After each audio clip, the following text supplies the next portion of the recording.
is Real to Real Podcast.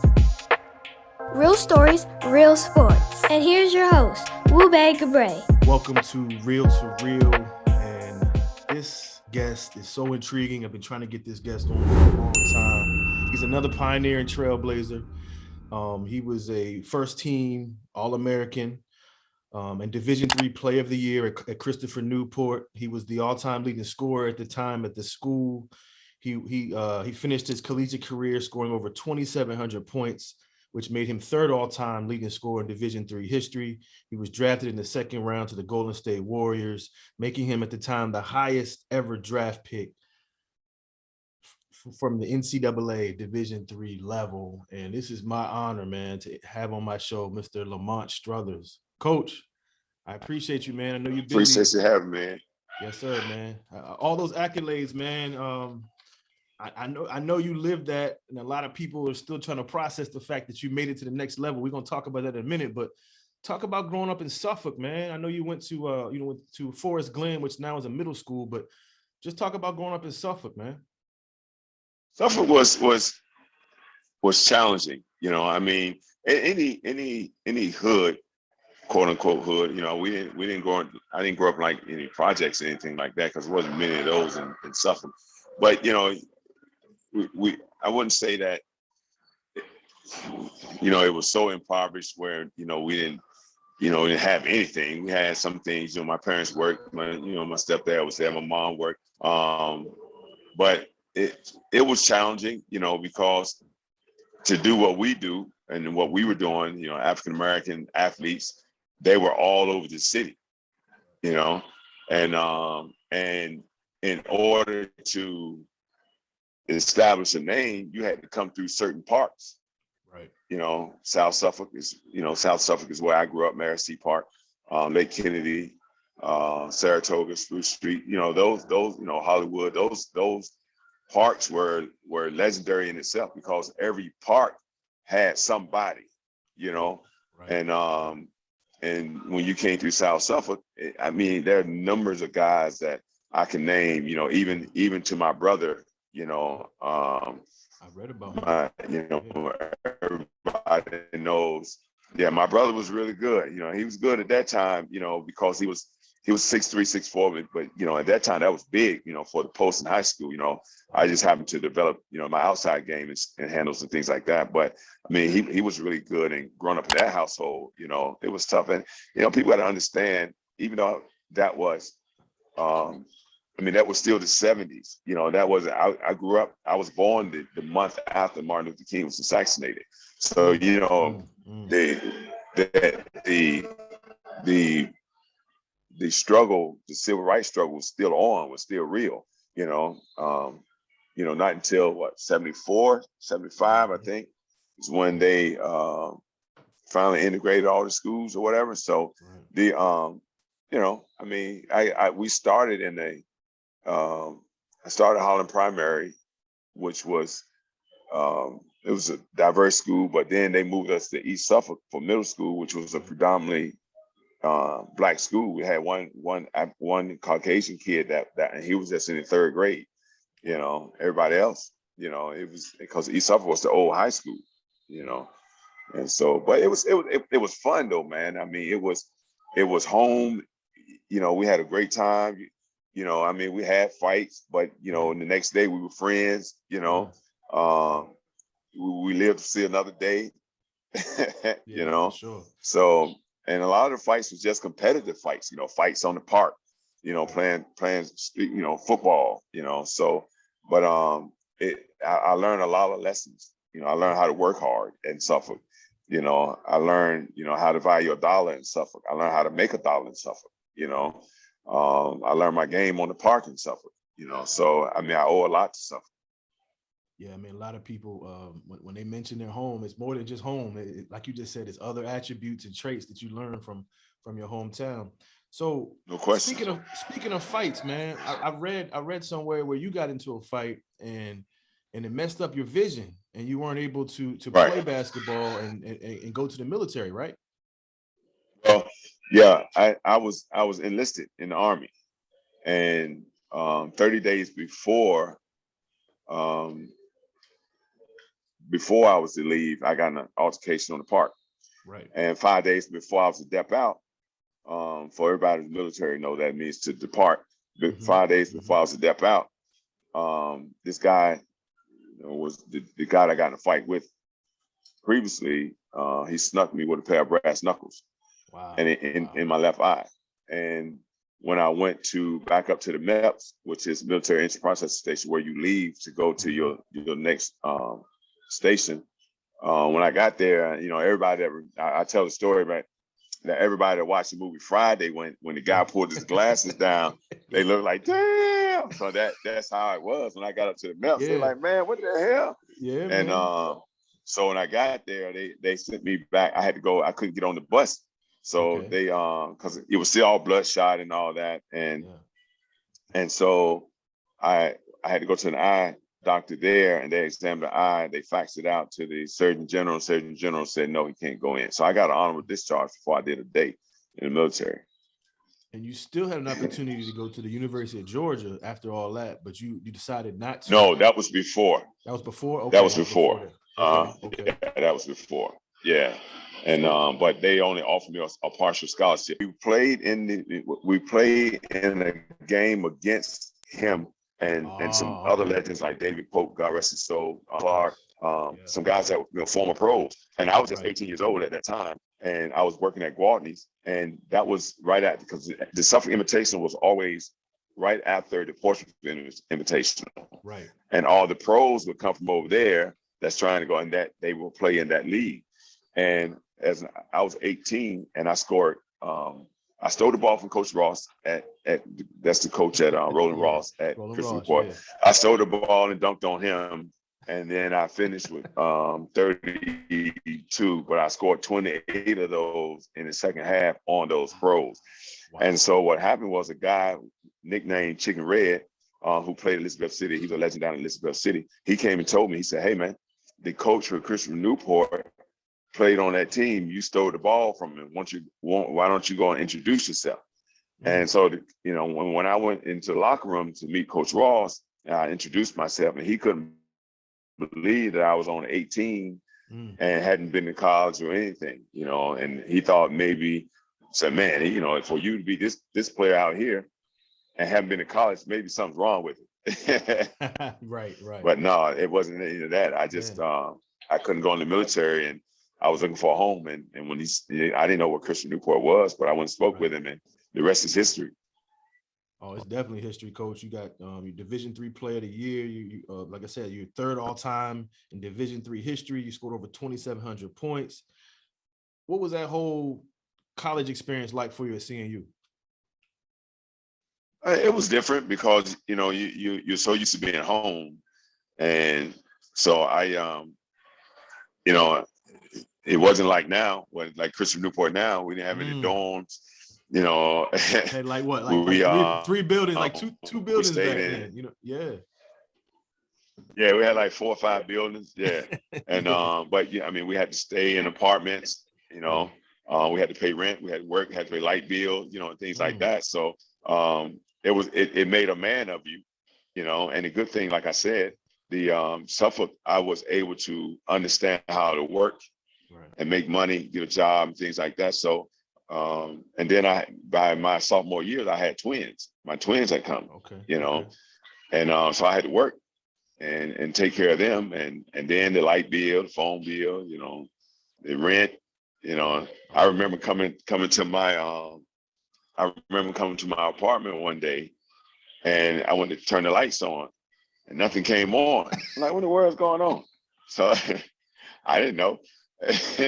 So I was walking around. I said, man, what the hell's going on? So I didn't know what to do. So I called my mom. I said, Mom, hey, my lights won't come on. I don't know what's going on. She said, what, did you pay the bill? I said, I think so, But look, I tell people this story, right? I tell people this story. I remember coming home one day from high school, and I went to the house, my mom's house, and nothing would come on, and I didn't know. So I called Mama, and Mama said, "Hey, look out there beside the house and see if there's a red lock or key on the meter. I didn't even know what the meter was. So I went out there and I said, yeah. She said, okay, don't worry about it. Somebody will be out there soon. And someone will be there to fix it soon. She never said, hey, I mean, because this is just parents, keeping kids in the kids' place. Right. Absolutely. And so all I knew was somebody came out and fixed it. And the lights were on after that. That's all you knew. When she told yeah. So when I called her about my job, she said, well, go outside and see if you got a red thing on your meter. I went out there and she said, well, some of your lights are turned off. And then, I thought about it back in the day. Right. I said, oh, that's what happened then. But, they kept you in a kid's place, Right. And so all I had to do was just call VEPCO. Well, at that time it was VEPCO, Virginia Power. And now, all I had to do was call the Dominion Power now and come on back out there, pay the bill. They come out there and pay it. Turn it on. Turn it on. College life, man. College life. I was getting ready to say, that's the college life, man. That's the college life. So after that great career, man, that people are still talking about to this day about you, man. And again, I just read about you and heard about you until I met you at the basketball game a couple of years ago when you were coaching. But you get drafted, Coach. At the time, you were the first ever Division III player to be drafted. Let me ask you this: were you being told that you were going to get drafted, or it just came by surprise? So when I went out to these camps, they told me, said, yeah, man, we're going to draft you. But you know how that goes. You think they're just talking to you. Yeah. Tell everybody we're going to draft you. But I had a good showing. I played the PIT, and I got invited down to Orlando. I played well down there. I played well enough to get recognized by Red Auerbach and George Gervin, Iceman. They stopped me and talked to me and said, because they knew I was Division III. And they said, man, keep doing what you're doing. You're doing really well. Doing a really good job. You're doing really well. And so I took that to heart, and so they told me I wanted to get out to Chicago Combine because that's where all the big wigs were. Yep. And so I called Marty Blake and I said, Marty, I need to get out to get drafted. I said, but I can move up. He said, you can also move down. So I said, all right, good stuff. All right. There you go. Yeah. So yeah. But that's and real quick, I got to ask you. I talked to Gannon Baker, and he was talking about those. And of course, Tony Rutland was as well. Those Pro Am Summer League games, man. I heard that you were one of the best players to play at those leagues, and we're talking about Bubba Chuck, Rutland, Joe Smith. All those guys were out there playing, and they said you were one of the best players out there. Talk about those battles. Well, they came after me. I was with Darren Sandlin and all those guys, and the classic one is what they always talk about is I had to leave and go to, I don't know, I can't remember. I had to go to camp. I had to report somewhere, and when I came back, Wayne Hoffler, who ran the league, I called him up and said, hey man, I'm back home. Are y'all playing today? He said, yeah, you need to come because I had scored 42 in one game. And he said, yeah, you need to come because Mark West, I forget the guy, I forget who it was. He said he broke your record. He scored 44. I said, for real? He said, yeah. He said, so you need to come on. Yeah, he said, you got to come on down here. So my girlfriend, my wife now, we jumped in the car. I dropped my daughters off, my twins, and we headed that way. And I got there at the end of the second quarter, like right, maybe like 2 minutes left in the second quarter. And I changed real quick down on the court. And by the end of the game, in the 2 quarters, I had 55. And wow. and so they always talk about that game. So but Bubba Chuck came score like 80. Yeah, I'm sure he did. I mean, but your name always comes up though. Every time I talk to somebody about the summer league, your name always comes up. So I was one of the pioneers that really pushed the league. That's what I'm talking about. A pioneer, man. So after your NBA career, you played in Turkey. You were the 2-time Turkish leading scorer. What was it like playing overseas after your NBA career? I enjoyed it. I had an opportunity every year to come back to the NBA. But that wasn't, I tell people all the time, for some kids, it was NBA or bust. It wasn't that for me. Right, it was, I just wanted to play. Right. I just wanted to play, make money. I did that, had a good career, saved some money, did some things. And, you know, I won a lot of accolades. I was the MVP of Turkey 1 year. I was the MVP of the Philippines 1 year. And you know, it was out, and plus I already had a family, you know. Right. I chased the dream when I got drafted. I had a great time, you know, playing with Portland, playing in the NBA Finals. And well, not playing, but I was there. You know, I was hurt on the injuries. You were still there, bro. Right. Mm-hmm. And you know, I witnessed Jordan hit 6 threes and the iconic you know, hands, shoulder shrug, all that. Oh yeah, you were there for that. Yeah. I was there for all that. And but playing overseas gave you a lot more freedom to be the player you are, you know, and playing overseas, you have to be able to be the man. Right. You know, you have to be able to have broad shoulders. You know, you have to be that person to be able to take all the criticism if the team loses. You know, and I was okay with that. You know, I enjoyed it. You know, I worked on my craft. You know, I became. So you did that. You also were in the CNU Hall of Fame. When did coaching start entering your mind, Coach? I mean, when you got back from overseas, were you thinking about that overseas, or when did coaching become part of your life? I became like a player assistant overseas. Okay. And so that was, you know, I started doing it there, watching film and all that. Then I kind of watched how they would train the Europeans over there. And it was a different way of training. You know, kids 7 feet, 6'10" over there were shooting jump shots. Kids over here 6'10" was in the post. And that was it. You know, and so I'm like, wow, look at this. You know, so I took that approach and came back home and started training kids, you know, and I trained everybody the same way, whether they were 6'6" or whether they were 5'5". And that became the staple of training in this area, you know. Yeah, man. And then you coached at Bethel, Ward, Nansemond, Suffolk Academy, Smithfield. I got to ask you before we move on, the late, great Ben Moore, I know he's a good family friend of you and your family. What was it like going to Ward and taking the job after he resigned?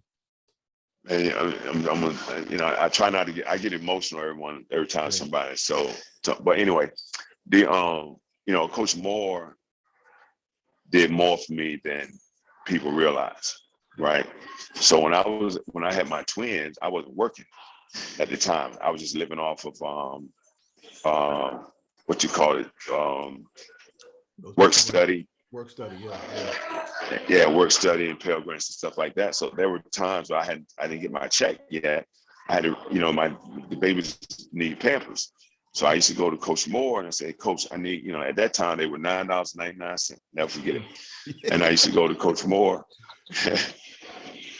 and I would say, Coach, I need $10 to get Pampers, you know, and he reached in his pocket, give me $10. You know, now if I was just a guy who was just out here just not doing, he probably would have given me those $10. But because he knew the girl's mother, my twins' mom, but he knew that I was trying to do right by my children. Right. And so he made sure that each time I came, you know, I need some Pampers, whatever. He you know, so to take his place, you know, in both places. I took his place in Warwick when he went to admin, and I took his place at Mencvhville when he passed away. And in both of those times, I wanted to make sure I elevated the program. That you did. You know, the same way that he was trying to do. You know, and I didn't, you know, people didn't know, but in my mind and in my heart, I didn't want to fail Coach Moore. Absolutely. And I wanted to keep the same intensity and the same desire and same passion that he brought to the floor every night, good, bad, or indifferent, whether they won or lost. He brought the same energy, you know. And that's what you did. I mean, you got Mencvhville at the top of the district since you've been there. I got to ask you this before we move on for the last segment. What is it like coaching your sons? I know you had a daughter that played at Warwick and Mencvhville, right? She played at both places. Correct. And then you coached both. What is it like coaching your sons, though? I know it has to be a lot of like I mean, when y'all get to the dinner table, I mean, what's that whole dynamic like, though, man? Well, one of the things when I mentor fathers, when we talk about this exact thing, right? You know, they come to me and they say, "Hey, man, I've seen you coach your son. It's been hard for me, man. We argue, we do this, we do that. So how do you coach your kids?" I said, "Well, I asked, it's a trick question. I say, what do you talk to your kids about the most when you're at home?" He said, "Well, you know, about the game. What do you talk to them the most about during the game, about their game?" He said, "Well, I might talk about their body language, their attitude." Here's the difference. My boys and my kids and I don't talk basketball at home.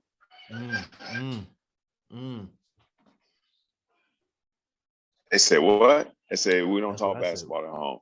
I said, "Because in the gym, I'm coach. At home, I'm dad.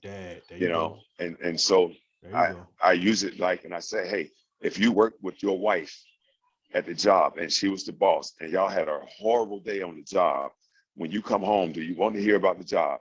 That's a good point. No. That's a good point. You want to come home, relax, regroup, get ready for the next day. That's a good You point. know, good, better, and different. You got to be able to set it aside. And they understand that. And we established that early. So that's why people see our relationship. Yeah, sometimes we still get in it, but that's coach and player on the sideline. You know, and but yeah.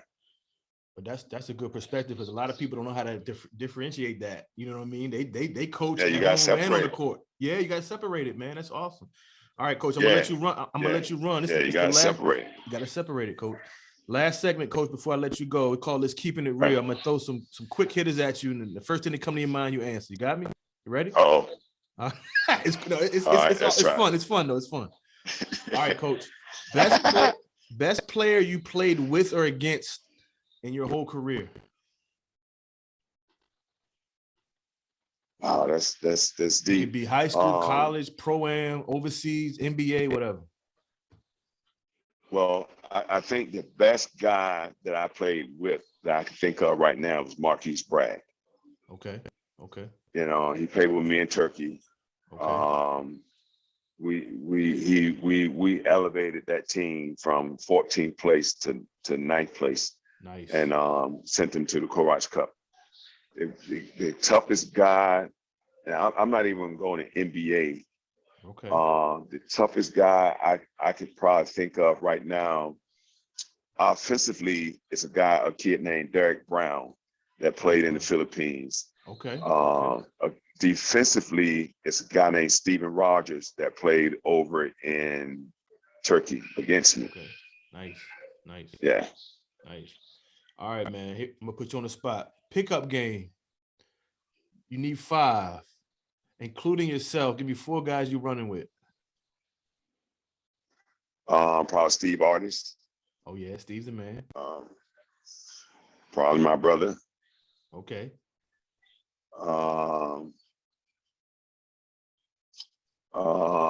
Probably a kid named Tony Smith over in Suffolk. Okay, there you go. And as far as a big guy, I need a big guy. Probably Marquise Bragg. There you go. That's a good 5 right there, bro. That's a good 5. All right, last couple for you, Coach. When you think of your career, whether it was a play, a situation, or a game, what's the first thing that pops in your mind? Your best sports memory that pops in your mind?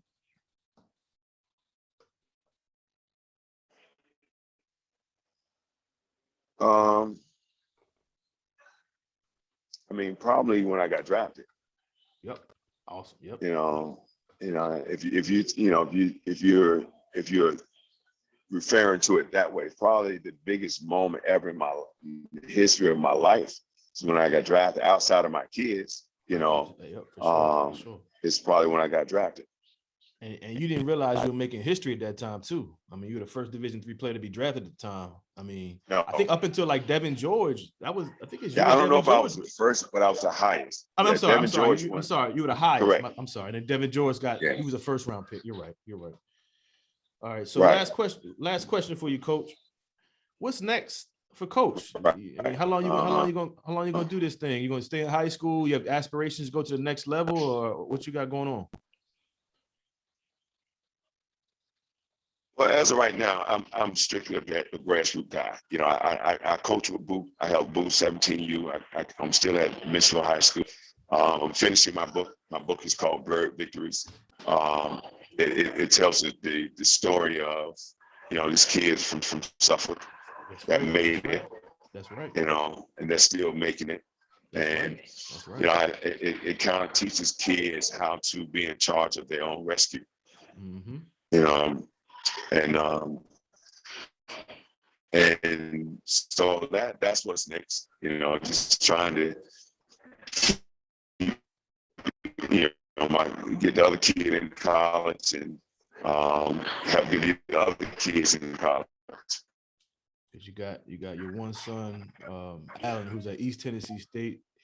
I've seen Etienne. He can go too. Both your sons can go, bro. A lot of people look for that Division I, but Division II and Division III are fine. I mean, you a living example that Division III can make it happen. You know what I mean, Coach? Yeah, for sure. Coach, man, this is an honor. I know you got a book coming out, but I wanted everybody to hear this story on my podcast, Coach. And I really appreciate you, man, for coming on and telling. I appreciate you, man. Yes, sir. And I'll let you know when I post this, and I'll send you a link and everything, Coach. I appreciate you, man. Okay, appreciate you too, man. All right, man. I'll talk to you later, Coach. Thank you so much. All right.